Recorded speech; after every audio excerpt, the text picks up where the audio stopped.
Hello everyone, कैसे हैं आप लोग और आशा करते हैं अच्छा होंगे। डिजिटल सर्वर में फिर से एक बार स्वागत है।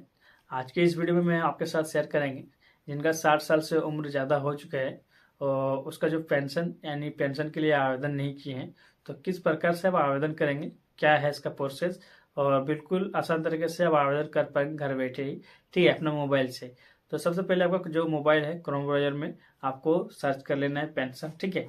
और जैसे पेंशन को आप सर्च कर लीजिएगा तो आपको यहाँ पर देख पाएंगे न्यू दिल्ली, यहाँ पर आपका जो पेंशन है नेशनल यहाँ पर देखने को मिलेगा। और यहाँ पर कुछ इन्फॉर्मेशन दिया गया है और यहाँ पर कौन कौन आवेदन कर सकता है और पेंशन का प्रकार चुने वो क्या है, इसके बारे में आपको यहाँ पर को समझ लेना है, उसके बाद आवेदन करना है। और विकलांग है तो विकलांग, विधवा है तो, और बूढ़े पेंशन है बूढ़े हैं तो वो हमारे यहाँ पर तीनों का ऑप्शन दिया गया है। तीनों में आप जो भी हैं आसान तरीके से इसको सेलेक्ट कर लीजिएगा और बाद में नेक्स्ट का प्रोसेस पे क्लिक कीजिएगा, ठीक है। और जैसे ही आप नेक्स्ट पे प्रोसेस करते हैं तो आपका फिर एक नया पेज आ जाएगा बहुत आसान तरीके से, और स्टेप बाय स्टेप को फिलअप करना है। और जो भी आपको इसमें डॉक्यूमेंट्स मांगा गया है, जिस तरीके से मांगा गया है आपको उसी तरीके से उसी प्रकार से आपको भरना है। स्टेप बाय स्टेप समझ लीजिए, ठीक है। उसके बाद आगे का जो प्रोसेस रहेगा बहुत आसान तरीके से आप आवेदन कर पाएंगे। यहाँ पर सामने आगे में ही लिख दिया गया है 60 वर्ष से अधिक और आयु के वृद्धि, विधवा, विकलांग और पेंशन के लिए ऑनलाइन पंजीकरण। इसका जो पंजीकरण आप कीजिएगा उसके बाद आपको एक्सेप्ट कराने के लिए कुछ अलग नियम रहेगा, उसके बारे में हम आपको बताएंगे, ठीक है। बने रहिए साथ में।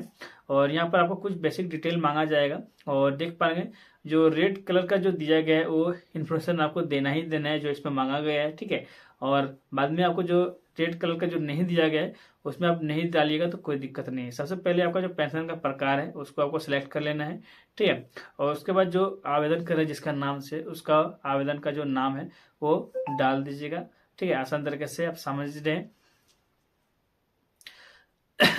उसका नाम डालने के बाद आपको नीचे आ जाना है, वो किस तरीके से है, विवाहिक है, अविवाहिक है या किस प्रकार का है, उसका स्थिति जो है वो डालना है। और उसका जो पिताजी का नाम रहेगा उसका पिताजी का नाम डालना है, ठीक है। बहुत आसान तरीके से आपको बताने गए, सिंपल तरीके से।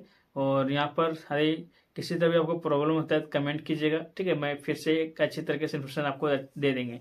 उसका पिताजी का नाम डालने के बाद आपको नीचे आ जाना है, डेट ऑफ बर्थ उसका जो रहेगा, और डेट ऑफ बर्थ देख लीजिएगा आधार कार्ड में जो है सेम टू सेम डालना है, क्योंकि उसी पेज को फिर आपको अपलोड भी करने का जरूरत पड़ेगा, ठीक है। और जो डॉक्यूमेंट्स है सारा मैच कर लीजिएगा, ठीक है। किसी तरह भी यानी आपको जो चेंजेस रहता है, यानी कहीं दूसरे का एड्रेस है दूसरी जगह का और जो डॉक्यूमेंट्स आप दे रहे हैं वो अलग अलग एड्रेस का नहीं होना चाहिए। जो भी एड्रेस है एक ही जगह का एड्रेस, सब जो भी दीजिएगा एक ही एड्रेस दीजिएगा चलेगा, ठीक है।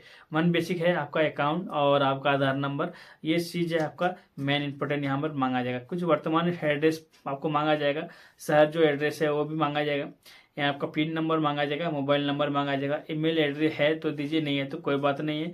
आपको कुछ यहाँ पर इन्फॉर्मेशन आपसे खुद से मांगा गया है, वो अपना जो इन्फॉर्मेशन इसको दे दीजिए, ठीक है। मानसिक स्थिति का विवरण मांगा गया है, शारीरिक इन्फॉर्मेशन, किसी तरह भी आपको प्रॉब्लम तो नहीं है, ये सारा चीजें इसमें डिटेल आपसे मांगा जाएगा, तो इसको टैप कर लीजिएगा, ठीक है। आपको अच्छी तरीके से अपने बारे में कुछ इन्फॉर्मेशन इसको दे देना है, ठीक है। अच्छी इस तरीके से अपना इन्फॉर्मेशन दे दीजिएगा। हम यहाँ पर नो कर देते हैं ताकि हम आपको आगे का जो प्रोसेस रहेगा आपको क्लियर जल्दी से जल्दी दिखा दे, वीडियो को ज़्यादा लंबा नहीं करेंगे। वर्तमान व्यवसाय आप क्या कर रहे हैं, आप कुछ काम करते हैं क्या नहीं करते हैं, इसके बारे में भी आपको पूछा गया है, ऑप्शन आएगा। और नहीं कर रहे हैं तो अन्य कर देना है, ठीक है। और व्यवसाय विवरण कुछ मांगा गया है, यदि कर रहे हैं तो ठीक है, नहीं कर रहे हैं तो नो में आप टैप कर देना है।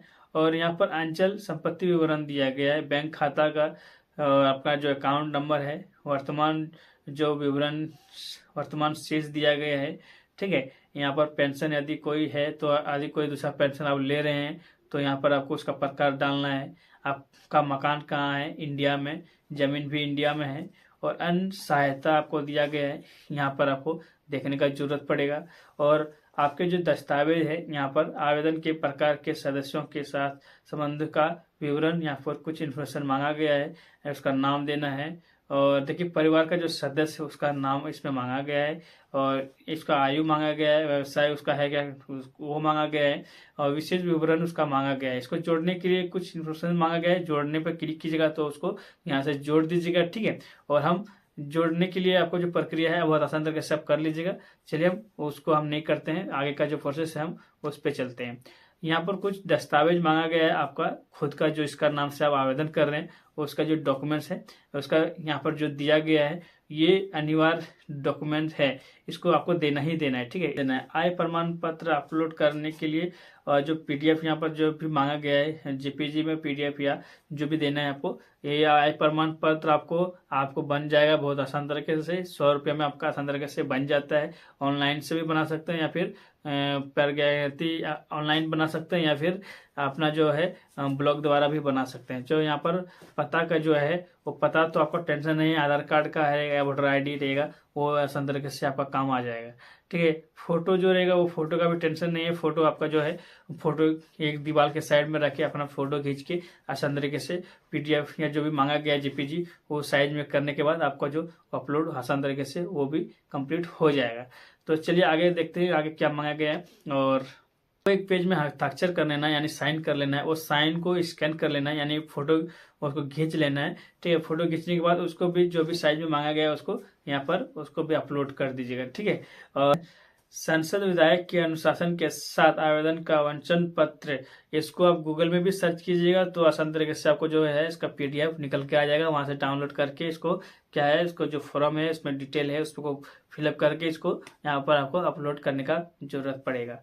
आसान तरीके से गाइज आपने समझ लिया। इतना सारा डिटेल आपको देने के बाद आपको जो सबमिट रहेगा उसके बाद आपको जो रजिस्ट्रेशन नंबर रहेगा और रजिस्ट्रेशन नंबर से आपको फिर से एक बार ब्लॉग में जाके उसको सबमिट करने का जरूरत पड़ेगा, नहीं तो फिर बाद में वेट कर लीजिएगा। आपको जैसे आएगा स्टेटस चेक करते रहना है, स्टेटस चेक करते बाद में आपका यदि एक्सेप्ट कर लेता है तो कोई दिक्कत नहीं है, नहीं करता है तो आपको एक बार ब्लॉग लेके वो पेपर जाके जाना है और आप बाद में आपको जमा करना है, ठीक है। आसान तरीके से आपका जो पेमेंट आना शुरू हो जाएगा। तो आशा करते हैं आप समझ चुके होंगे और आपने अभी तक सब्सक्राइब नहीं किया तो बिल्कुल सब्सक्राइब कर लिए, बिल्कुल फ्री है। आसान तरीके से मैं आपके लिए हेल्पफुल इन्फॉर्मेशन लेके आते रहते हैं, अब तक पहुंचाने का काम करते हैं। तो फिर मिलेंगे नए टॉपिक के साथ, नए हमको दीजिए, तब तक लीजिए टाटा।